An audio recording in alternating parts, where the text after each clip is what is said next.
அன்பர்களுக்கு வணக்கம். வேதாத்ரியாவில் உங்களை சந்திப்பதில் பெருமகிழ்ச்சி அடைகிறோம். நீங்களும் உங்கள் அன்பு குடும்பமும் வாழ்க வளமுடன். வேதாத்ரியா சப்ஸ்கிரைப் செய்து வழங்கும் வேதாத்ரிய உண்மை தத்துவங்களையும் வேதாத்ரிய சிந்தனை கருத்துக்களையும் அறிந்து கொள்ளுங்கள். உங்கள் யோக பயணத்தில் உன்னத நிலையை பெறுங்கள். மெய்ப்பொருள் உண்மை ரகசியங்களை அறிந்து உணர்ந்து உங்கள் வாழ்வை வளமாக்கிக் கொள்ளுங்கள். நன்றி. வாழ்க வளமுடன். அன்பர்களே, இனி இன்றைய சிந்தனை கருத்தை நம் வேதாத்ரியாவில் காணலாம். வணக்கம் அன்பர்களே. வேதாத்ரியா வழியாக உங்களை சந்திப்பதில் பெருமகிழ்ச்சி அடைகிறேன். நீங்களும் உங்கள் அன்பு குடும்பமும் வாழ்க வளமுடன். இன்றைய சிந்தனைக்கு தை அமாவாசை என்ற ஒரு நிகழ்வை எடுத்துக்கொள்ளலாம். பொதுவாகவே அமாவாசை மாதம் ஒரு நாள் நிகழும். சில வருடங்களில் மாதத்தில் 2 அமாவாசைகள் வருவதுண்டு.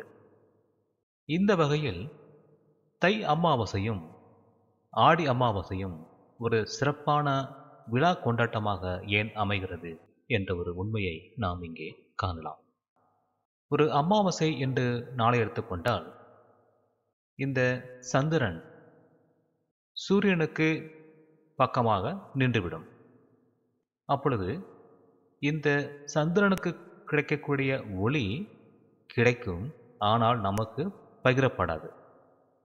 ஏனென்றால் சந்திரன் இந்த பூமிக்கு, அதாவது நமக்கு, தன்னுடைய ஒரு முகத்தை மட்டுமே காட்டிக் கொண்டிருக்கிறது.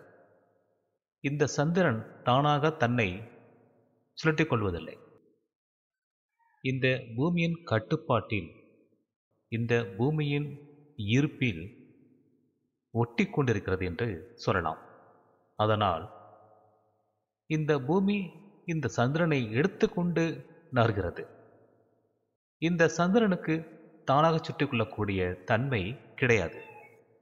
என்றாலும் கூட நாம் இந்த பூமியிலிருந்து பார்க்கும் பொழுது அது லேசாக சுற்றுவது போல, அசைவது போல நமக்கு தோற்றமளிக்கும். ஆனால் அது உண்மையில்லை. ஏன் அப்படி என்று கேட்டால் அது இயற்கையின் அதிசயம் என்று சொல்லலாம். இந்த பூமி தன்னை சுற்றி கொண்டே இந்த சூரியனை சுற்றுகிறது என்பது நமக்கு தெரியும். ஆனால் சந்திரனுக்கு அப்படியான வாய்ப்பு கிடைக்கவில்லை. இதனால் ஒரு முகத்தை காட்டும் சந்திரன் நமக்கு இந்த அமாவாசை நாளில் இருட்டாக இருக்கிறது. சந்திரனுக்கு சுய ஒளியும் கிடையாது. ஒரு நட்சத்திரத்தின், ஒரு கோளின், ஒரு விண்மீனின் ஒளியை வாங்கித்தான் அது அனுப்ப முடியும். ஒரு கண்ணாடி போல ஒளியை வாங்கி பிரதிபலிக்கும் வாய்ப்பு இந்த கண்ணாடிக்கு உண்டு. அதுபோலத்தான் இந்த சந்திரன் சூரியன் ஒளியை வாங்கி நமக்கு தருகிறது. அப்படி தரும் பொழுது அது இருக்கும் இடத்தை கொண்டு வளர்வதும் தேய்வதும் நிகழ்கிறது. முழுமையாக வளர்ந்தால் அது பௌர்ணமி, முழு நிலவு நமக்கு தெரியும். சந்திரனுக்கு ஒளி கிடைக்காமல் இருக்கிறது என்றால் அது அமாவாசை நாள். மேலும் அமாவாசை நாளில் சூரியனுக்கு அருகில் இருக்கும். பௌர்ணமி நாளில் பூமிக்கு அடுத்ததாக இருக்கும். சூரியன், பூமி, அதற்கு அடுத்ததாகத்தான் இந்த சந்திரன் இருக்கும். அப்படி என்றால் பூமிக்கு கிடைக்கும் ஒளியின் ஒரு பகுதி அளவு சந்திரனுக்கு கிடைக்கும். பூமியில் இரவு இருக்கும் பொழுது சந்திரன் நமக்கு ஒளியை பாய்ச்சும். இதுதான் இந்த அமாவாசை பௌர்ணமி குறித்த விளக்கங்கள்.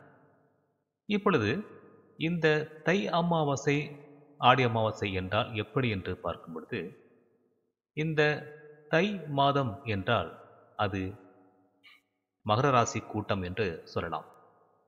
ஒரு ராசி கூட்டம், அங்கே இருக்கக்கூடிய நட்சத்திரங்கள் கொண்ட ஒரு அமைப்பாகும், ஒரு வீடு. ஆடி என்பது கடகம் என்ற நட்சத்திர கூட்டத்தை கொண்ட அமைப்பை கொண்ட ஒரு வீடு. இப்பொழுது ஒரு ஜாதகத்தை பொறுத்தவரை பூமி நிலையாக இருப்பதாகவும் மற்ற கோள்கள் நகர்ந்து செல்வதாகவும் நாம் கணித்துக் கொள்கிறோம்.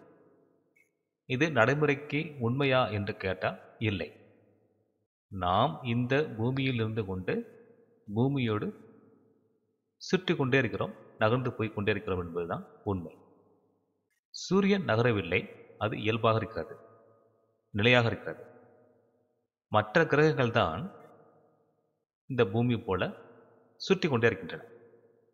ஆனால் ஜாதகத்தில் நாம் நிலையாக இருந்து கொண்டு சூரியனை மற்ற கிரகங்களை மாற்றிக்கொண்டே இருப்பதாக, சுற்றி கொண்டே இருப்பதாக கணித்துக் கொள்கிறோம் ஒரு கணக்கிற்காக. இந்த நிலையில் இந்த ஆடி அமாவாசை அல்லது தை அமாவாசை என்று சொல்லும் பொழுது என்ன நிகழ்கிறது என்று பார்த்தால், இந்த பூமிக்கு கிடைக்கக்கூடிய ஒளி, ஆற்றல், அலைகள், அதன் அதிர்வுகள் எல்லாம் எப்படி மாறுகின்றன அல்லது மாற்றம் கிடைக்கின்றன என்பதுதான் இந்த நிகழ்வின் நோக்கமாகும். இப்பொழுது தை மாதம் என்றால் இந்த பூமிக்கு மகர ராசியிலிருந்து இருக்கக்கூடிய சூரிய ஒளியின் ஆற்றல் அங்கே கிடைக்கிறது என்று சொல்லலாம்.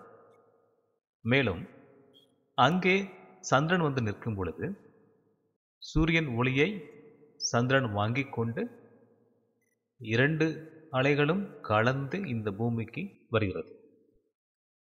அதுபோலவே ஆடி மாசத்தில் இருக்கும் பொழுது சந்திரன் கடகராசிக்கு வருகிறது, அதுபோல சூரியனும் கடகராசிக்கு வருகிறது.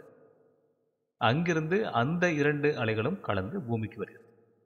இப்பொழுது உங்களுக்கு ஒரு உண்மை புரிந்திருக்கும். எதற்காக இந்த மகர ராசியையும் கடகராசியையும் குறிக்கிறார்கள் என்று பார்க்கும் பொழுது, நம்முடைய பூமியில் கிடைக்கக்கூடிய காலங்களை பிரித்துக் கொள்ளலாம், பருவ காலங்கள் என்று எடுத்துக்கொள்ளலாம். இப்பொழுது சூரியன் ஆடியிலிருந்து மாறுகிறது என்று பார்க்கும் பொழுது, இந்த சூரியன் தன்னுடைய சக்தியை நமக்கு தந்துவிட்டு தன்னை புதுப்பித்துக் கொள்வதற்காக அந்த ஆடி மாசத்திலிருந்து நகர்கிறது என்று சொல்லலாம். ஆடி, ஆவணி, புரட்டாசி, ஐப்பசி, கார்த்திகை, மார்கழி என்று வரிசையாக நகர்ந்து வருகிறது. இதை எப்படி எடுத்துக்கொள்ளலாம் என்றால், ஒரு மனிதன் கடல் ஆழத்தில் ஆழ்ந்து சென்று முத்தை எடுப்பது போல எடுத்துக்கொள்ளலாம். இந்த முத்து எங்கே கிடைக்கிறது என்று பார்த்தால் தை மாதத்தில் கிடைக்கிறது. அதாவது இந்த சூரியன் தன்னுடைய ஒளியை மறுபடியும் பெற்றுக்கொண்டு புத்துயிர் பெற்றுக்கொண்டு நமக்கு மீண்டும் தருவதற்காக இந்த தை மாசத்திற்கு வருகிறது என்று சொல்லலாம். அப்பொழுது தை மாசத்தில் வரக்கூடிய சூரியன் தன்னுடைய சக்தியை புத்துயிராக பெற்றுக்கொண்டு புத்துணர்ச்சியோடு வருகிறது, மீண்டு எழுகிறது என்று கூட சொல்லலாம். அப்படி வரும்பொழுது அந்த ஆற்றல், அந்த அலைகள், அந்த அதிர்வுகள் இந்த பூமிக்கும் பூமியில் உள்ள உயிர்களுக்கும் நமக்கும் முக்கியமான ஒரு மாற்றத்தை தருகிறது. அதனால்தான் இந்த தை அமாவாசை நாளை ஒரு சிறப்பாக கொண்டாடுகிறோம். சூரியன் ஒளி மட்டும் வந்தால் பத்தாதா, ஏன் அமாவாசையை கணக்கு கொள்ள வேண்டும் என்று கேட்டால், இந்த பூமிக்கு ஒரு ஆண்டனா போல இருக்கக்கூடியது இந்த சந்திரன். நேரடியாக ஒன்றை பெறுவதை விட ஆண்டனா வழியாக பெற்றுக்கொண்டால் நமக்கு இன்னும் அழுத்தம் அதிகமாக இருக்கும், பலன் அதிகமாக இருக்கும். அந்த வகையில்தான் இந்த அமாவாசை நாளை நாம் சிறப்பாக கொண்டாடுகிறோம். மேலும் இந்த அமாவாசை நாளில் நம்முடைய உடலும் மனமும் உயிரும் ஒரு நிலையில் கோர்த்து கொள்கின்றன, ஒரு மாற்றத்தை பெறுகின்றன, ஒரு தூண்டுதலை பெறுகின்றன. அதனால் அந்த நாளில் விரதம் இருக்கிறோம். உணவில் கவனத்தை செலுத்தாமல் இந்த உடலும் மனமும் வேறொன்றை பெறுவதற்காக ஒரு காலி இடத்தை அங்கே உருவாக்குகிறோம். அந்த காலி இடத்தின் வழியாக உடலுக்கான சக்தி உணவிலிருந்து மட்டும் அல்லாமல் இந்த வெளியே வான்வெளியில் கிடைக்கக்கூடிய ஆற்றலை பெற்றுக்கொள்ள தயாராகிறது. அதற்காகத்தான் இந்த முன்னோர்கள் வழிபாடாக அதை அமைத்து இந்த நாளை சிறப்பிக்கிறார்கள். அதுபோலவே ஆடி அமாவாசையையும் நமக்கு சிறப்பாக அமைத்து தந்திருக்கிறார்கள். இந்த இவ்வளவு விளக்கங்களை சொன்னால் புரியாது என்ற ஒரு காலகட்டம் அப்போது இருந்தது.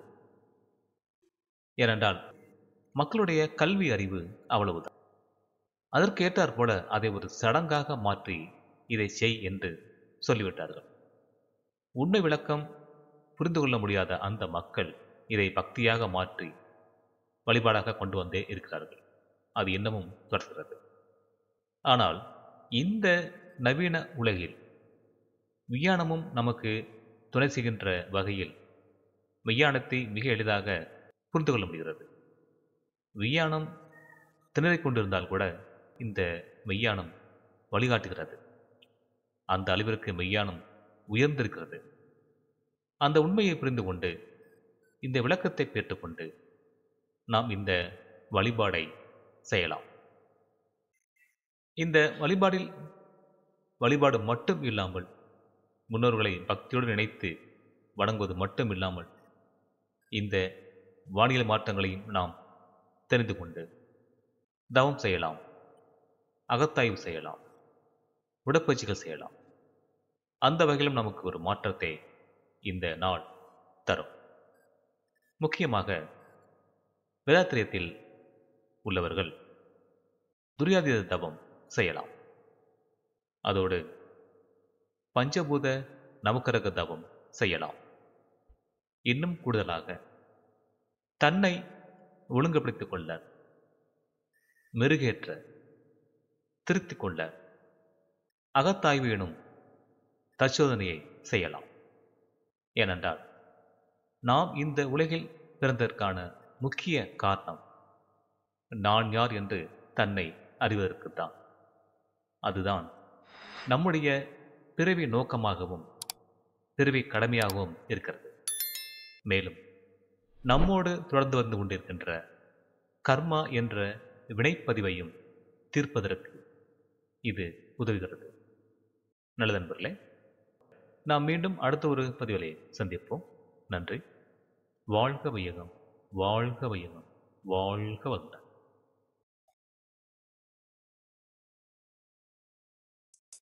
வணக்கம் அன்பர்களே, வாழ்க வையகம், வாழ்க வளமுடன். வேதாத்திரிய சேனலோடு இணைந்து கொள்ளுங்கள். உங்கள் உடல் நலம், மனவளம், உயிர் வளம் பெருக்கிக் கொள்ளுங்கள். உங்கள் வாழ்க்கையையும் பொருளாதாரத்தையும் உயர்த்திக் கொள்வதற்கான வழிகள் இங்கே சொல்லப்படுகின்றன. இன்றே சப்ஸ்கிரைப் செய்து கொள்ளுங்கள். வாழ்க வளமுடன்.